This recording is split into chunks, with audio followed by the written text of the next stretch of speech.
Hello दोस्तों, नमस्कार, प्रणाम।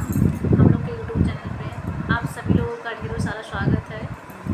और अमेरिका वाले भैया जितना हम लोग का वीडियो देखते हैं, आप लोग कृपया मेरे हम लोग पे भी थोड़ा सा रहम कर दीजिए। हम लोग बहुत पीछे चल रहे हैं।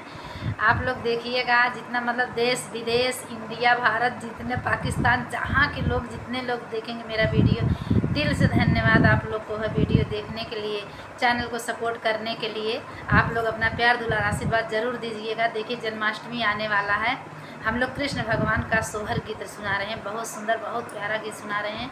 आप लोग फुल वॉच करके सुनिएगा और गाना का पूरा गाना सुनने के बाद ही गाना का अर्थ पता चलता है कि गाना हम लोग कैसा डाले हैं। अपने जन बहुत प्रयास, बहुत बढ़िया गाना डालते हैं। अब आप लोग के ऊपर है, आप लोग मतलब देखिएगा, थोड़ा सा ध्यान दीजिएगा प्लीज़। हम लोग की तरफ बहुत मेहनत से गाना बनाते हैं हम लोग। ज़्यादा से ज़्यादा गाना को शेयर करिएगा। अंगना में बाजेला बधाइया, जनम ले कन्हैया न हो। अंगना में बाजेला बधाइया, त जनम में कन्हैया न हो। ललना घरे घरे बजना बधावर, महलिया उठे सोहर हो। ललना घरे घरे बाजेला बधावर, महलिया उठे सोहर हो। बाबू के चमके सूरतिया, त मोहनी मूरतिया न हो।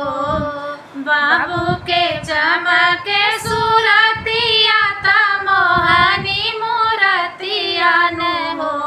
ललना माई के अखिया के ज्योति, त पापा के मोती न हो। ललना माई के अखिया के ज्योति, त पापा के मोती न हो। केहू लुटावे धन सोना, माता केहू धेनु गैया नु हो। केहू लुटावे धन सोना, माता केहू धेनु गैया नु हो। ललना घरे घरे बजेला बधावर, महलिया उठे सोहर हो। ललना घरे घरे बाजेला बधावर, महलिया उठे सोहर हो। दीदी सुहागिन बड़ी भागिन, अन धन लुटावेली हो। दीदी सुहागिन बड़ी भागिन, अन धन लुटावेली हो। ललना जी जाजी बड़ा कंजूस, तक गनाही देव हो। ललना जी जाजी बड़ा कंजूस, तने गनाही देवल हो। बाबूजी बड़ा दराई, त बाट नहीं ठाई हो। बाबूजी बड़ा दराई, बाट ना मिठाई न हो। ललना फूफाजी ठुमका लगावस, महलिया उठे सोहर हो। ललना फूफाजी ठुमका लगावे, महलिया उठे सोहर हो। अंगना में बाजेला बधाइया, त जनम में कन्हैया नु हो। अंगना में बाजेला बधाइया, त जनम में कन्हैया नु हो। ललना घरे घरे बजेला बधाइया, त हलिया उठे सोहर हो।